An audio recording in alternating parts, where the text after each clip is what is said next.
Upcoming ఓటీటీలో release అయ్యే Telugu movies list. 1. Mix-up మార్చి 15న ఆహాలో రిలీజ్ కానుంది. తెలుగు. ఏ వటన్ మేరే వటన్ తెలుగు సారా అలీ ఖాన్ నటించింది. మార్చి 21న అమెజాన్ ప్రైమ్ వీడియోలో రిలీజ్ కానుంది. Save the tiger season 2 March 15న డిస్నీ ప్లస్ హాట్‌స్టార్లో రిలీజ్ కానుంది. ఏం చేస్తున్నావ్ మార్చి 14న ఈటీవీ విన్ యాప్లో రిలీజ్ కానుంది. లూటిరి తెలుగు మార్చి 22న డిస్నీ ప్లస్ హాట్‌స్టార్లో రిలీజ్ కానుంది. తులసీవనం మార్చి 21న ఈటీవీ విన్ యాప్లో రిలీజ్ కానుంది. మర్డర్ ముబారక్ ఆదిత్య రాయ్ కపూర్ సారా అలీ ఖాన్ కలిసి నటించారు. మార్చి 15న నెట్ఫ్లిక్స్లో రిలీజ్ కానుంది.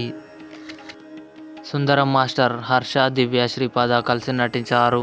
మార్చి 22న ఈటీవీ విన్ యాప్లో రిలీజ్ కానుంది. భీమా గోపీచంద్ ప్రియా భవానీ శంకర్ కలిసి నటించారు. ఏప్రిల్ 5న డిస్నీ ప్లస్ హాట్‌స్టార్లో రిలీజ్ కానుంది. ఇవి అప్కమింగ్ ఓటీటీలో రిలీజ్ అయ్యే తెలుగు మూవీస్ లిస్ట్.